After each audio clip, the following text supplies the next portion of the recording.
Good evening, my non-existent viewers. I'm very pleased to say that I can say that I've watched all the Scream films and all the Evil Dead films. Like, this is day 23 of the 31 Days of Horror Challenge, and for the past, 6 days, I've been flip-flopping between the Scream films and the Evil Dead films, because, I've seen I saw Scream 6 and Scream 5 and Evil Dead Rise in theaters, but not, the older films and their respective franchises, with the exception of the original Evil Dead, the 2013 Evil Dead reboot, as I stated in my live stream last night.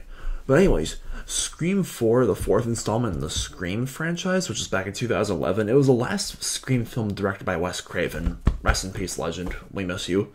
And I definitely think that Scream 4 is a huge improvement over Scream 3, and that's not exactly a hot take. Scream 4 just, was a lot better about balancing out the kills and the violence and the scares with the comedic, self-aware meta vibes that the Scream franchise is so notorious for. And Ghostface is, a completely different Ghostface this time around, and the film takes the meta humor, the self-awareness. There's, scenes where it's hey, they're watching Stab 7, there's a movie within a movie. It's this film was released a year after Inception for a reason. And Emma Roberts is in this. She plays Jill in this film, and Jill is probably the most interesting character in the entire movie. Maybe I'm just a sucker for Emma Roberts because she was one of my favorite actresses growing up when I was a kid. She was kind of my old school childhood crush. Then she dies at the end of the movie, and I was just oh man, that blows.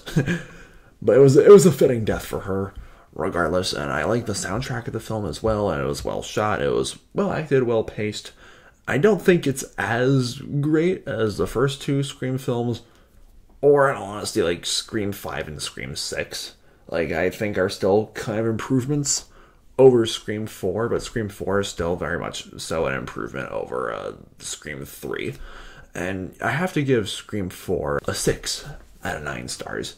It is a likable film. Alrighty, I haven't really put much thought into my complete ranking, but man, I'm not entirely sure. I definitely know that Scream 3 is my least favorite out of the Scream films, but as for my favorite, oof, that's a tough call. What's your favorite out of all the 6 Scream films? Let me know in the comments down below, and like this video and subscribing to my channel, please. You guys have a good night and stay beastly.